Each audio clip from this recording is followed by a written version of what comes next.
realize that you were so into the business side? You know, I think it's like, I don't know which genius podcaster said it, but it's like, if you delve into something that doesn't sound interesting or isn't sexy, you spend enough time focusing on it until you ultimately get good at it, you will learn to like that. You will, if you're good at something, you will learn to like it. For me, it's something that I was sort of forced to confront.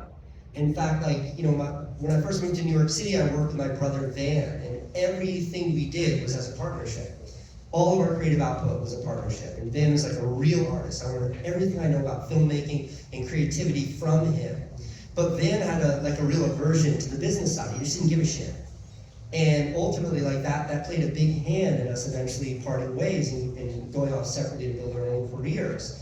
And now I look back at that because Van now has his own creative outlet. He has his own YouTube channel. He's very successful. He's built all these businesses around it. And I think like what's changed and what's interesting is he made that shift when he had kids. And when I was a kid, when I was 19, I moved to New York City, I had a baby. So it was like money wasn't, like figuring out how to earn off of my creativity wasn't an option for me. It wasn't a bonus. It wasn't like icing on the cake. It was like there's a fucking gun at the back of my head, which is that I have a child to take care of. So I can't do this as a passion. This can't be a hobby. If I can't figure out how to pay rent and buy diapers with the only thing I know how to do really well, which is make videos, then I can't exist. So there was this driving necessity for me. And you know, I'm 43 now, I've been doing this for 25 years. You do figure out how to get good at it. You figure out how to be confident in business. You learn how, you know, that like, there's a huge part of entrepreneurship that is creative. It's like, you know, to be an entrepreneur, you're essentially building something that doesn't exist, much like an art. To be a good artist, to be a good photographer, to be a good filmmaker, you have to do something somebody else hasn't done yet. And there's a parallel with that with business. And when I started to understand that and see the opportunities within that is when I genuinely got excited about the business. And when I look back, whether it was starting my technology startup or the myriad production companies that I built or any other businesses that I built, even when they're divorced from creativity, there's still an aspect of building those businesses that's extremely exciting because I'm able to see the creativity in it. But that only came by like you know, beating that drum over and over and over for years to figure out how to make a living at it. Yeah, lighting the fire, 10 out of 10 would recommend just quit your job and then you have to make it work. Actually, don't do that. Actually, I wouldn't recommend. I wouldn't recommend, but I would recommend if you can, try it once. The other thing about the day that we talked on the phone was it was the first day. It was only like 2 weeks into me going independent. It was the first day I was feeling like I had hit the wall. This wasn't going to work. I'm not creative enough. I don't know anything about business. And I had taken a call with somebody who knew a lot about business, and they told me all the things that they thought I needed to be doing. And I wasn't doing any of those things, and they were all things that I was very bad at. And I had this moment like, this is never going to be work because this person just told me that, you know, I do X, Y, and Z, and I can't do X, Y, and Z. And that's when we talked, and you gave me another piece of advice that was no one knows anything. Yeah, so I don't know if you guys know Becca's bio, but you were at the Verge for how many years? I was at the Verge for 7 years. So Becca's at the Verge for 7 years, and the Verge, I think, puts out some of the best video content that's from like a company that I think anyone else puts out. I mean, the Verge puts out better stuff than like, you know, most major traditional news publications. They put out fantastic content.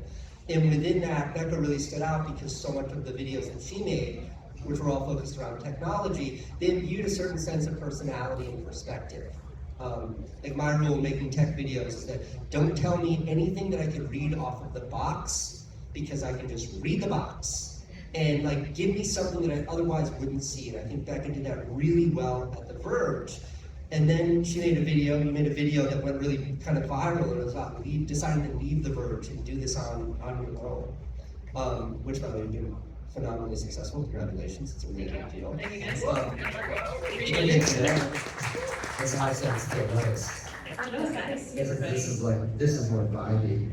And this idea of like no one knows anything, again, like this totally dovetails what I was talking about business and art. It's like, if you're looking to what someone else has done to try to model your own career and creativity, Or if you're looking to what someone else has done to model your own creativity off of someone else's creativity, you fail before you start. Like the very essence of creativity, the very essence of art, is that you're creating something that is about self-expression, something that comes from you. You're sharing your perspective, you're communicating your emotions, your feeling through a medium, whether it's a photo, a painting, a movie, whatever it might be. And I think that is nowhere more true than in the world of YouTube, where you have like 1 billion YouTube channels or whatever it is, tens of millions of creators, and the barrier to entry is nil. Anyone can start a YouTube channel. You are not required to have a degree from NYU Film School. You're not required to have had an internship. You don't need a resume. Anyone can start a YouTube channel. And therefore, like, the top of that funnel, the amount of people coming in is huge. And most of those people don't know what they're doing, so they look to other people. It's like, well, I like what Mr. Beast does. Let me get 10 of my friends to stand in a circle and see who can stay there the longest. And I get that. When I started making movies, I looked to Spike Jonze and Michel Gondry, who were my heroes, and I was like, I want to be like them. But somewhere along that path, you have to figure out your own voice. And the more you can lean into that, the better you can understand what your unique offering is, the quicker you will find your audience, the quicker you will find whatever version of success that you ultimately find. And I think the dangers within this world is that it's really hard. It's hard no matter what you want to do. It's hard if you're a hip-hop artist. I'm looking at you, Verge. It's hard to be a hip-hop artist in this world. And it's made harder if all you're doing is sort of photocopying someone else. It's made harder if you turn to other people for advice as if there's some sort of biblical roadmap to success in this world that is completely liquid. No aspect of the world of creativity is solidified. If there was a roadmap to succeeding here, everyone would follow it. If you want to be like a doctor or a lawyer or a car mechanic, you can go to school for those things, and at the end of that education, you will know how to do that.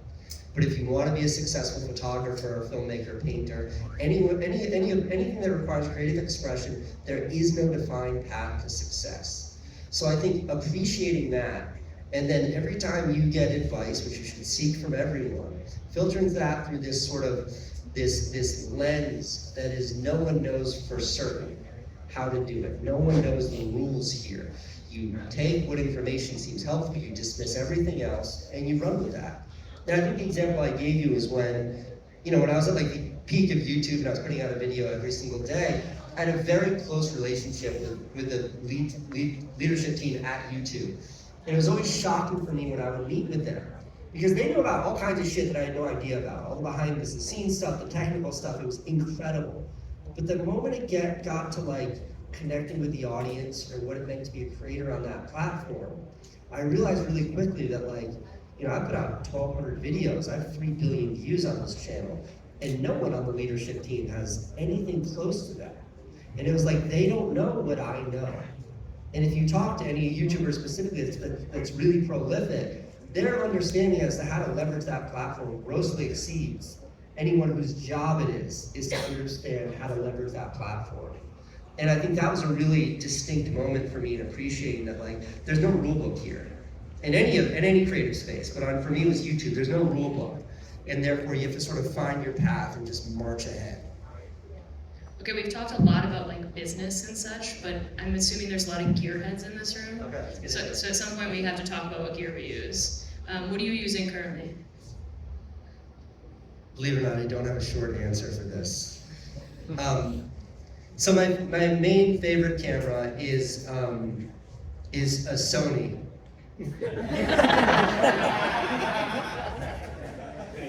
Yeah, same. There are 2 people back there and they're pointing. That's not true. It is true that I use Sony, but I think we've reached this kind of critical mass. I'm speaking as a YouTuber, but we've reached this critical mass in camera technology, and I think we probably hit that place 5 years ago, 6 years ago, where it's like cameras are so good. They're so unbelievably good that they've reached this really romantic place, which is that for the most part, the gear can get out of the way and you're no longer held back by what you have or what you don't have. So for me specifically, I still use the A7S III. Is that still your best video focus? Sure. Low light? No? Becca begs to I have differ? thoughts, I have thoughts. Go ahead. Okay. The reason why I like that camera is it leaves me wanting for nothing. And I'm sure there are other cameras that satiate this, but like, coming out with the new one, don't care. Like, you should try this, it'll make it better, don't give a shit. We have this new model, cool. It leaves me wanting for, it does everything I need it to do, and therefore it just gets out of the way. Because like, I hate gear. I'm not interested, I don't want to talk about it. It's not fun, it's not cool. One of the things that I'm most cynical about are people who fetishize gear. Like, it's what you can do with that tool that I'm interested in. But the gear's always sort of been this little bit of an obstruction throughout my whole life. Like, I shot on like a 640 by 480 video camera when I first started. I was really limited in what it could do. Bring it back. That sounds amazing. And now there are no limitations. So when it comes to gear, like the A7S III is probably my favorite, and I use it all the time. But the camera that I do now, and I didn't even do this when I was putting out my daily vlog, is when I'm out in the wild, I mostly use my cell phone. And the reason why I use my cell phone is I think that like, as we've reached this sort of apex of quality with cameras, where everything looks perfect and by default, everything looks the same, is that we sort of, consciously or subconsciously, we yearn for some sense of like, context with the aesthetic of what we're seeing. So like you said, bring it back. Like if you shoot, and I have one, that works. I have an old Handycam that's 640 by 480. When you shoot on that, immediately you have this feeling of nostalgia. Like there's a depth to that. I love that. Like I like to shoot on my cell phone because it looks like every clip that every mom has ever filmed with their kids in the last 5 years. Like you see cell phone footage, you're like, oh, cell phone footage. And you're immediately sort of, again, consciously or subconsciously, it just feels casual. I trust it. Like if a creator makes this amazing, beautiful video about their family, and it's like shot on like 200mm lenses with shallow depth, it's like, I call bullshit. Like I don't believe that your wife ran through that field of rose petals. Like this isn't what a family video. You shoot it on a cell phone and you're like, yeah, I got the same shot. And there's something relatable about that. There's some depth to that. So I have this sort of new formula that's a default. I don't think much about it. But when I'm out in the wild, I like the way my phone looks. I like the way the digital zoom looks, how it's all fucked up and hard to recognize. I like the poor audio. I like using the selfie camera that doesn't look as good. I put out a video last week about running the New York City Marathon, and every shot of me running was crowdsourced. So people would just post the video on Twitter and I would like rip it off of Twitter. So every shot looks different. Some are cell phones, some people had a big camera out. One person was like on the roof of a building at like maximum digital zoom, not just like 6 square pixels in the middle of the frame. And I made no attempt to try to beauty it up or color correct so they all look the same. Like when you're watching that, it feels like you're looking like you're thumbing through Instagram and you're just seeing a bunch of someone's shitty cell phone clips of people running the marathon. So there is this emotional relationship that we have with the aesthetic that the camera gives. And I think that like, now that every shot is perfect, delivered from every camera, there's a much higher pedigree, there's a much higher value being placed on being able to be distinct with what you shoot. Yeah, I agree. Do you have your $49 camera? No, I left it upstairs. I was really worried. Becca made a video recently and she shot... Well, not yet, it's coming out. No, but you shot recently as a video review of the first iPod mini that you could shoot video on. 5th gen iPod Nano, it's the greatest one they ever made. Yeah, it will explode in your pocket, so don't let that happen. But it has a video camera that only shoots video. It does not. What's the resolution? I think it's 480p. It's gotta be, right? So when you see that, like immediately, like if you're old like me, you go back to like the early 2000s and you're like, I remember when that's when all videos looked like you had this emotional relationship. Yes. Like that video was so I saw the clip, I was like, oh man, I remember. Yes. I also like related it to moving out of the city and being somewhere much more secluded, which is also like going back to my roots for me. So it kind of matched, the story matched what the footage looked like. But beyond the footage looking a certain way, the microphones are so bad, and every time you move your hand on the device, you hear it.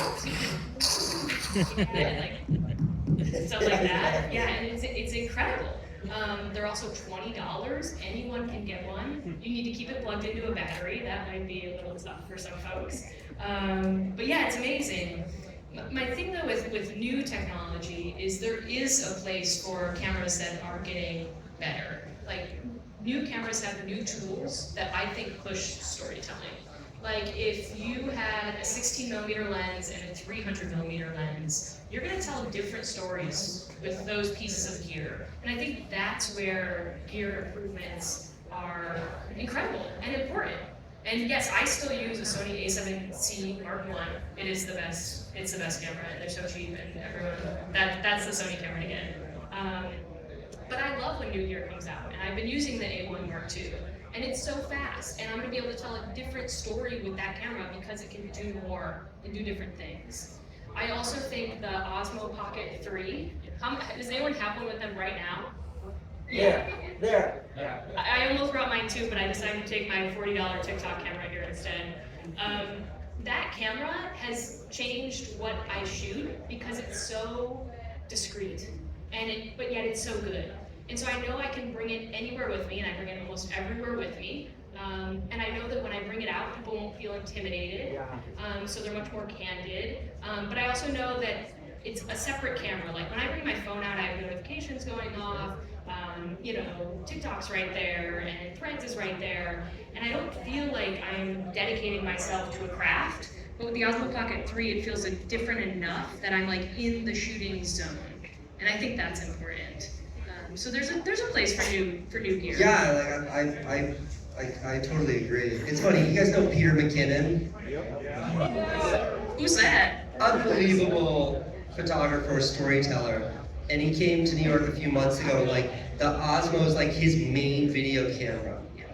And like, his thing is the beauty of his videos. And I'm like, that's what you're shooting on these days? And he's like, yeah, don't tell anybody. So don't tell anybody. But I think it shows like how far you can push new technology and the opportunities that it presents. Yeah, absolutely. And at these Sony events, like, you can go on photo walks and like take out gear, and you should.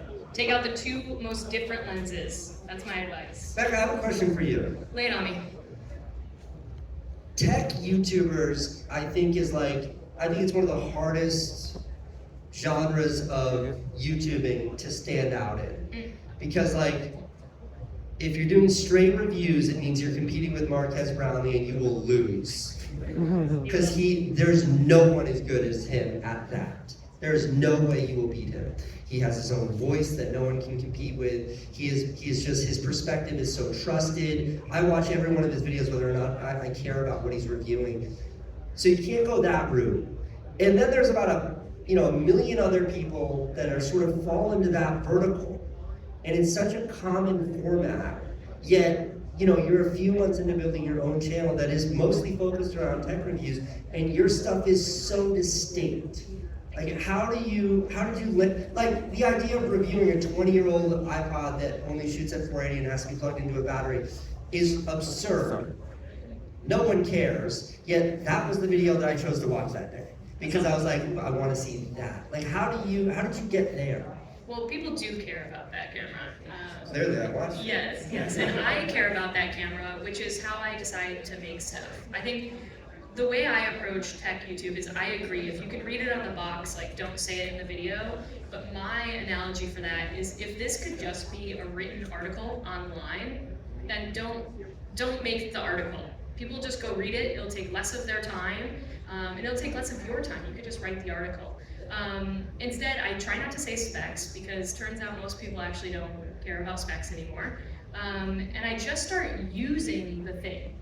And then it will kind of tell its own story to me. Like, if I'm having fun with something, I'm gonna talk about how much fun I'm having. If I'm not having fun, I'm gonna talk about how I'm not having fun. And I just bring my personal experience to the device. And with cameras, it's the most fun because you can actually be filming yourself while you're using it.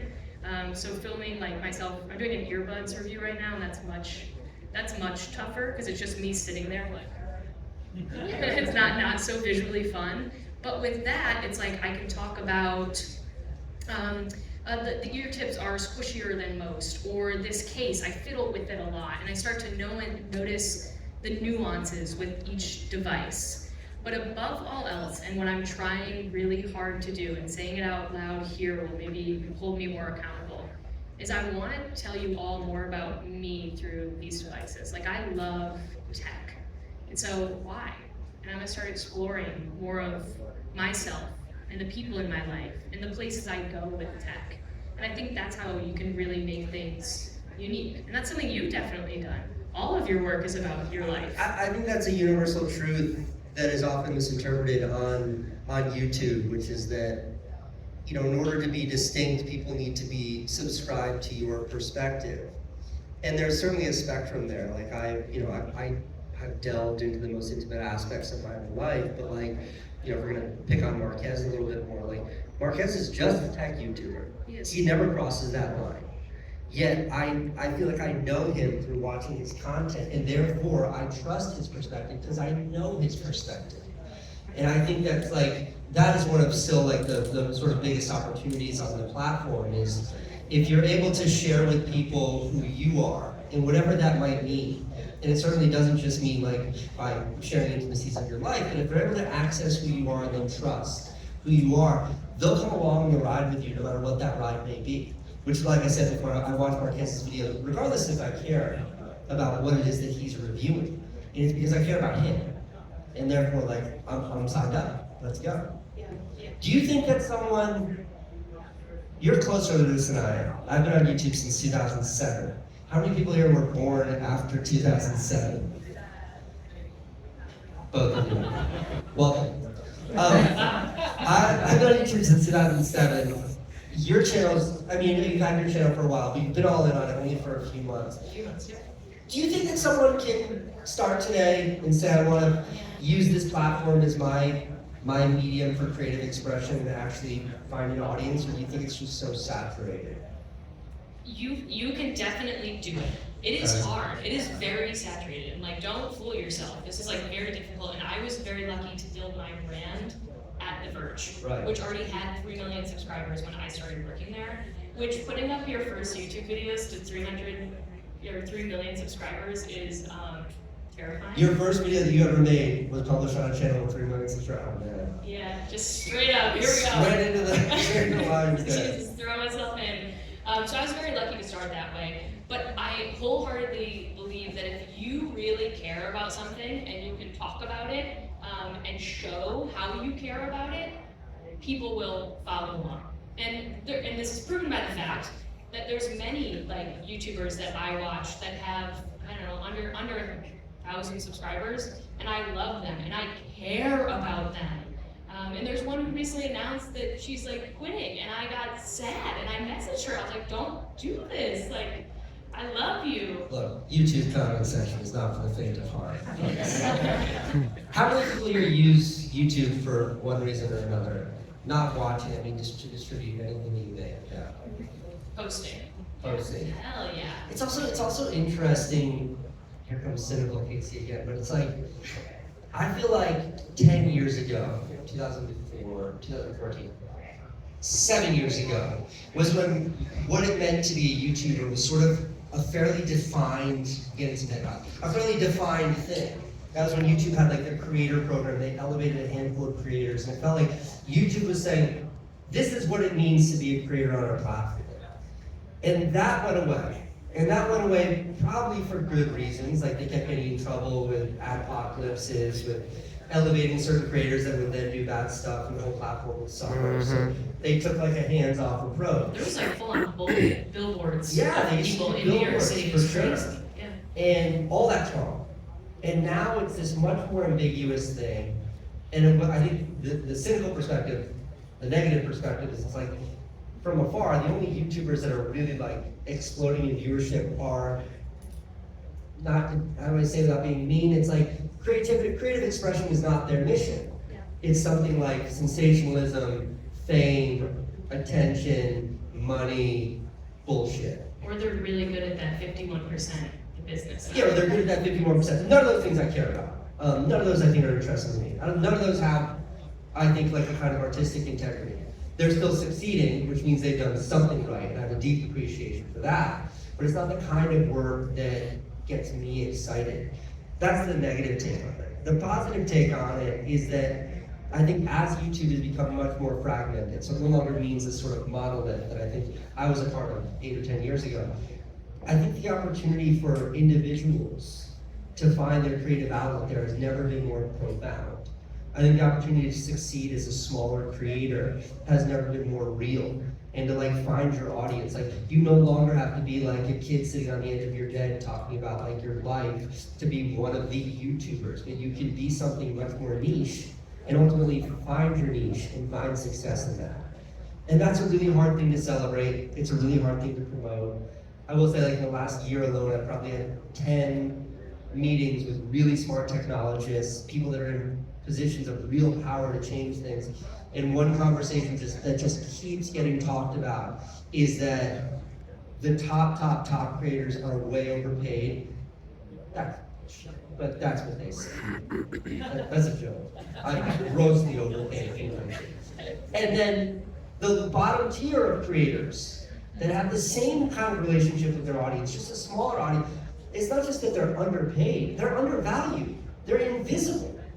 And for me, it's like, it's absurd. It's absurd when you think of like a new soda brand, and that soda brand's like, all right, we want to reach people, let's use YouTube. And they looked at the same 8 or 10 creators, which all costs a fucking fortune, when they could spread that money among 1,000 smaller creators and have a much more meaningful impact. And the discussion that I have with these technologists is like, a big part of the reason why is it's really easy to access those top creators. It's really hard to access the smaller creators. So the conversation comes around like, should it look like a marketplace? Should it be like a talent agency, but instead of representing a handful of big creators, if they represent a much broader cross-section of smaller creators, what could the solution be? So I found it very positive that there is sort of an acknowledgement in the value and an appreciation in the value of smaller creators. Because I agree with what you're saying. There's a number of creators that I watch that have much smaller audiences, number-wise, that have a much deeper relationship. Yeah. Well, something that I found in my very small time being an independent creator is that the biggest help is larger creators talking to smaller creators. Like our conversation we had, me being here today, I went on Marquez's podcast, but then there's a bunch of other like smaller creators that have helped me a lot. That has been huge, and I think that's what large creators could do to help small creators. But if you were going to start as a small creator right now, what would you do? Well, that's a hard question, Becca. That wasn't in the notes you sent me. If I were to start now, it's hard. I've been really unsatisfying answer, which is that I think what I would mostly do is just sort of put my head down and ignore the world and just create. Like my brother Van, when he started his channel a handful of years ago, I think he's 4 years in now, fantastically successful. He has 600,000 subs after only 4 years. His videos do, around 100,000 views each, which is and he's consistently putting out work. And what's crazy is how esoteric his content is. It is so crazy niche, and it has no relationship with any of the other billion plus creators on the platform. And the reason why is Van doesn't use YouTube. He doesn't read his comments. He just makes the videos. He doesn't even upload them, his wife does that. He is a true creator in that he's an artist in his little shop making his videos until he says, this is good, this is done. And then he moves on with his life and makes more. And I think that is virtuous.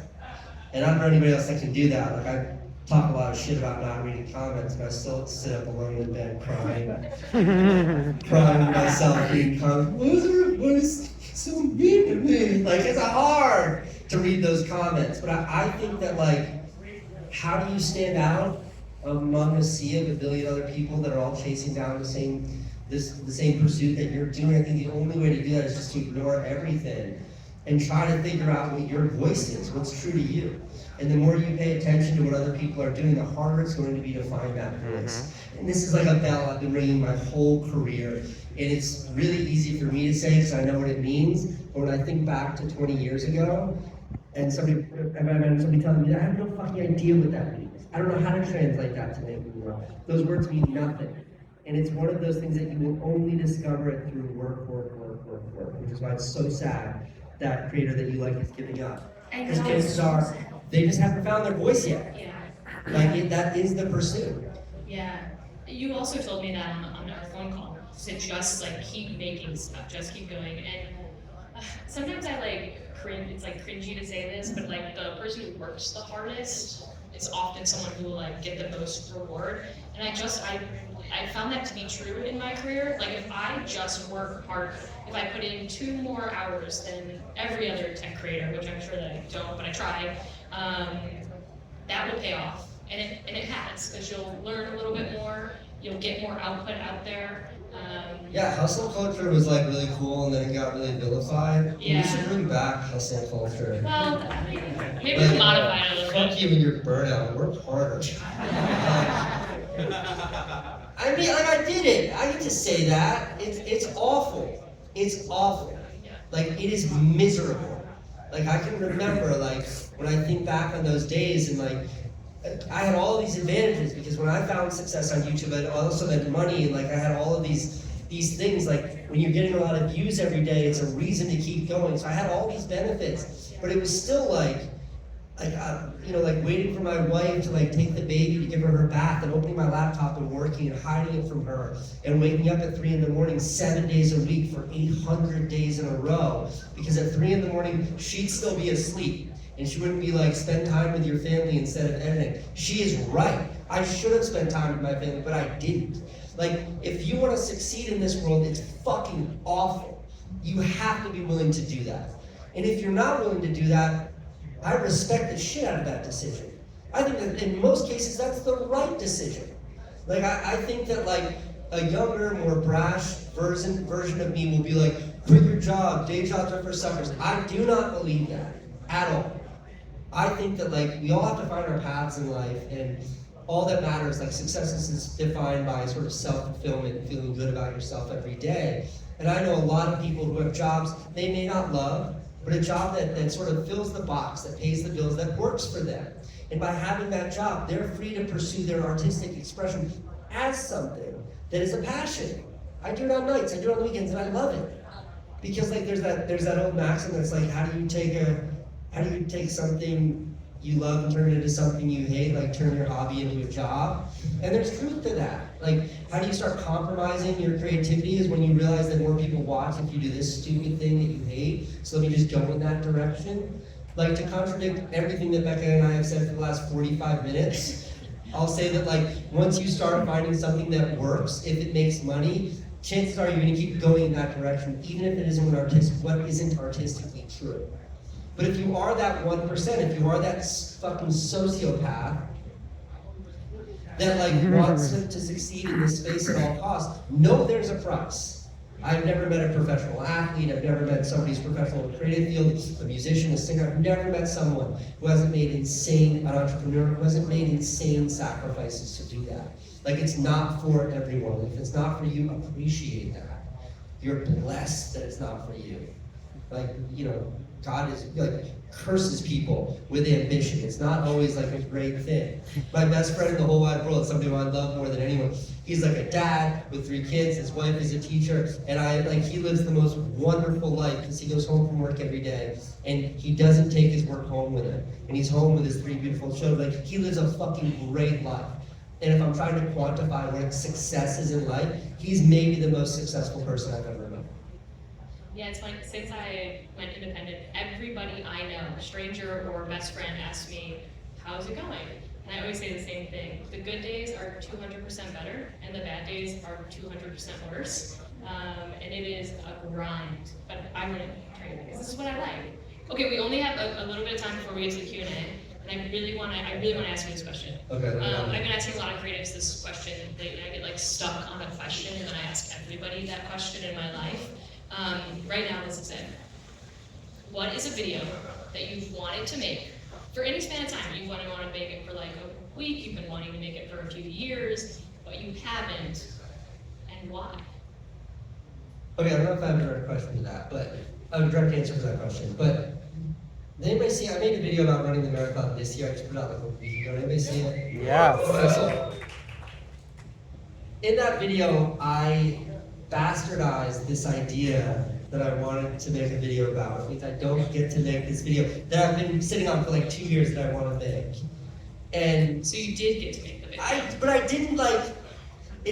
Let me explain. Go on, yeah. Okay, so in my marathon video, I talk about this idea, which is that like to access some of the greatest things in life, it always necessitates doing some of the hardest things in life. There's sort of an inverse proportionality. The harder you work at something, the greater the outcome. And in I'm sensing a theme in our conversation. yeah, in the marathon video, I very much so tie it to running, and it's sort of a singular idea. But the broader video that I don't know that I can now make, because I've already, used that idea in that video. But I had this bigger idea of like, the hotter the fire, the harder the steel. Like, which is demonstrated in that video, but like really showing that like the hardest pursuits in life will always yield the biggest, most satisfying results. And then I want to take it to a place of like relationships, like marriage. Like when I think of what are the hardest things I've ever done in life, I think marriage is the single hardest thing. And I've been married for 10 years. I'm very lucky. But like, I find that, how many people here are married? So I don't know if I'm talking to myself. Oh, yeah, that's like unique. It's like, there are two kinds of married people in this world. Those who will tell you that marriage is really hard, and then liars. Because it's the hardest thing. But the reward for that hard thing is that you get to share your life with another human being.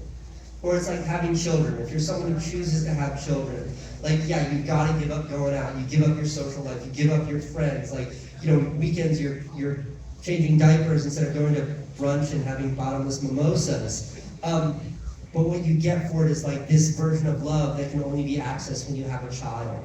And in your career, you can like sort of just take whatever job comes along your way and never choose that to be a hard thing. Or you can like roll the dice and say, no, I want to build that business. I want to start that bakery. My dad opened a coffee shop when he was 43. And had a coffee shop for 20 years. Like, you can go for it. And if you find that success, you do think like the reward is so much higher than playing it safe. So I had this movie that like, I was gonna build this machine that when you slide the difficulty like marker down, the reward marker goes up. And it was like this really deep movie. And then instead I just like couldn't figure out how to make my stupid marathon movie, and I conflated the two ideas. But I think it worked out. Marathon movie's great. But that specific narrative, like that's an idea that has sort of possessed me my whole life. Is like if you like anything you take on that's ostensibly impossible, if you do it, on the other side of that you will access something that you would have never otherwise had access to. You do make great Valentine's Day videos. I feel like this could... I haven't made one in a while. I think you do. 10 years of marriage. I'm all out of romantic ideas. Wide open to them, by the way. You just gotta make the machine. You just gotta make the romance machine. And then paint it red, put a heart on it. What's your video? Oh man, I want to make a video about exoskeletons. Like, really bad. That is so far from my idea. Yeah, this is good. We're brainstorming. Because Arc'teryx, I don't know if anyone saw this, but Arc'teryx is coming out with this The clothing company? Yeah. Okay. They're partnering with this team that came from Google called Skip, and there's only like 5 people on this team. And they're making this pair of pants that have an exoskeleton built into them, and they like allow you to walk further. It's like the gist of it. But their whole like mission behind it, which I believe, sometimes PR missions, I'm like, okay, you just want to sell this thing. But I really do believe their mission is that they want to give mobility back to folks who may have lost it. Say they used to be a hiker and they got older, or used to run marathons and now they can't walk well. They can put this on and be able to go to places that they used to be able to go to, mountain vistas or whatever. And I really want to make a video about these pants.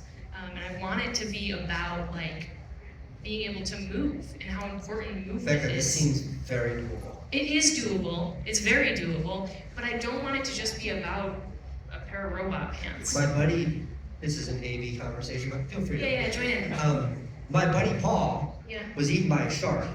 Yeah. And he only has one arm and one leg, and he's otherwise full robot. Yeah. And if you were to see him, you wouldn't know. Can I meet him? He's incredible. Yeah, this is great. He's unbelievably handsome. Oh, wow. Yeah. Cherry on top. Add-on. Yeah. Should we take questions? Let's take some questions. So you should make that movie. I think I'm I'll going connect you to. to Paul. Yeah. Okay, the only rule that I have on Q&As is to go when you're over there, okay. Otherwise it Or gets. they them. However you Or they identify. them, whichever direction you go. You pick first. Right here. I feel like you were first. Yeah, great. Yeah. I just want to say thank you to both of you for being personally inspiring and just making great content to both of you equally. I just want to say that first. Thanks for watching. Yeah, no, absolutely. But I was kind of curious. I'm a user daily of the Apple Vision Pro, and I know that Casey. You're the one. Wow. I'm the one. I have questions for you. Let's talk. But I was kind of curious on what your perspective was being creators and kind of seeing that more immersive, more 3D perspective, like even down to the demos. What the hell do you use it for every day? So I use it mostly for media consumption, and then also I do creative direction in cannabis, so it helps me with like my visualizing my product designs and like feel my We found the use case. yes. But I was curious on kind of what you guys thought in the shift that we might experience from like 2D to 3D creation. Like for instance, even Apple's own immersive content that they put out, I feel like Pretty great. it doesn't work. They're shooting it flat, but it's not. I just want to be more, okay, here's And my. I'm curious on just your What's your- perspective and how you intend to maybe adapt or how you see potential in having a media around you, essentially. I will not adapt. What's your name? My name is Blake Emmerich. Blake, I will not adapt. I will not make content for it. But That's fine. my 2 cents on it is, this is not the answer to your question, but if we're going to talk about Apple Vision Pro. I made a video of the Apple Vision Pro that I think probably sold a lot of Apple Vision Pros. And then like a week later I was like, It is the most incredible technology. Has everybody here tried that thing? It's the most incredible technology. But there's an oversight that I don't think was acknowledged, which occurred to me like night 5. But I'm like in my living room with the ski mask on my face, smiling, and my wife's like, Casey, your children. I was like, oh, right. And I think until they can overcome the social, like the socio-personal dynamic of that, meaning if that's on your face, like if you were wearing that right now, I'd be like, look at this asshole in front of me. Like, if that's on your face, you cannot interact in public. And clearly Apple was aware of that by putting a screen on the exterior, trying to help people around you understand what you're doing on the inside. But I think socially, like, it just doesn't work. So right off the bat, it only works if you're alone, or in a place where you don't want any interaction with the outside world. And how they overcome that, I think, is going to be huge. I think until they get them in these classes, or like Facebook's working towards it with their Orion prototypes, I think until there's a socially acceptable version of something like that, I don't know that it'll be much more than a gimmick.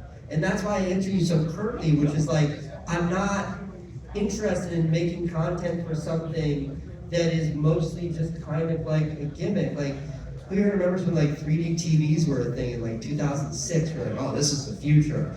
And then you're like 2 days later, how the fuck do I turn this off? I don't want to see this again. Like, how is it not, how does it get past being a novelty? Because there's no question that the technology is incredible. I really torpedoed that question. Do you have a That's okay. response to that? My only response is I think VR is just stepping towards AR. Like, augmented reality in the glasses is the future, but to get to that, I do believe that a lot of that technology has to trickle down through VR. That being said, it's great, like gaming is like very cool, something that you might do alone Yeah, anyway. gaming's cool. Some people do watch our content alone, so, you know, if they're alone. Those are the people I fear. Next question. Your turn. Oh. Are you ready? Do I need to give that microphone to, or? Sure, yeah, give it to It's fine too. Gotta get that content. Yeah. Great sweatshirt. Okay, yeah, I love this. Yeah. Oh, so I got the Work Harder sweatshirt. I'm a big fan of both of you, actually. I'm so happy that you're here too. And I have the Love Billy socks going on. I got Kansas pop-up. So, Dude, reppin'. Before I ask my question, I just wanted to ask you. So I'm a huge fan of you, and Paul at 368. I actually he didn't tell anybody. I knew what it was, and I have your peanut butter solution lens. Do you know the camera that fits on? Yeah, I And have you keep that and you use that. I'm happy to see it. So when we shut down 368, which is just a huge workspace in Tribeca, when I moved to California, I gave to my partner Paul, and he ran it for 3 or 4 years, and eventually he kind of got other opportunities and ready to move on. But he was like, Casey, what do I do with all of your shit in the basement? And I was like, Paul, I want you to give it away to somebody who wants it. And so like every once in a while I find a total stranger like walking down the street with like one of my shirts on, or my hat, or my pair of pants, like carrying one of my old cameras. I'm glad I found a good home. So I cherish this thing. I actually have classic. I will Casey absolutely whiteout sign pen. that for you. Yes! Oh my god, thank you for doing Is that your question? No, the question. Yeah, Sorry about We've that. got a lot of people here. Yeah, I got it. I do have 2 of your cameras as well. They're being used. I feel like you'd be happy. The question! So the question is, I'm a huge fan, but also your brother. Do you think in the future, like even just a single video, would you collab with them and like have a nice stepbrother reunion? Dad and I were together this weekend. So yeah, we should collab. I thought this would be like, she got a bunch of kids and I got a more around, we're like, let's just hang out with the babies, and then we don't collab. But we should. That's a great idea. What lens is that? That is like, yeah, it's like a 12-year-old lens. I think we have a question here in the front row. Yeah, hi. Thank you so much for your valuable, experience you have shared. My question is, like, if somebody wants to start blogging today, does it really important to use the perfect gear, the perfect editing, and everything? No, So, thank you for your question. really, No, I think now more than in the ever. world of perfection, I'm sorry. In the world of perfection, is it really important? Because No, everyone is coming up look, with the same thing. I think that your gear will move the needle 3%. What you have to say will move the needle 97%. Like anyone can buy a really nice camera. Not anyone has something compelling to say. Also, just get making stuff with what you have. Like if you're waiting on the perfect camera to start making stuff, you're gonna be waiting forever because you're gonna get that camera and then you're probably not gonna make stuff anyway. So just start making stuff, and that's how you'll learn, that's how you get better. Because if you can make anything with bad gear, then you're gonna make even better stuff with better gear. That's good. Yeah, just start editing. We should put that on a t-shirt. That's good. My first merge. All right, can we take a quick question from somebody that's not in the front row? Oh, those hands back there. That's Dana? What's up, man? What you doing here? So the farthest hand you can reach over there. Hey Casey, how you doing? Hello. Thank you guys for the motivation that you guys gave us. I'm a really, really big fan of you, Casey. I've been watching you since a little kid. There we go with the fans. My question to you is, it's really out there. Will you help me film my movie? And will you sign my drone? Well, I can tell you this much. I will absolutely sign your drone. Who's next? Will you help me film my movie? Becca, I'm busy, I told you. Hey Casey, first of all, congratulations for doing the marathons sub 3 hours. That was like your dream. Say it louder. Oh, first of all, I'm good. okay. So my question to you is, how do you make mundane things in your life so interesting? Like waking up, going to a job. You make it so interesting. How do you do to manage it? Anything. Well, thank you. That's very flattering. Can I answer this? Yeah, Becca, yeah. I think it's interesting because I'm interested in you. I'm interested in how you wake up because I'm just generally interested in what you're doing.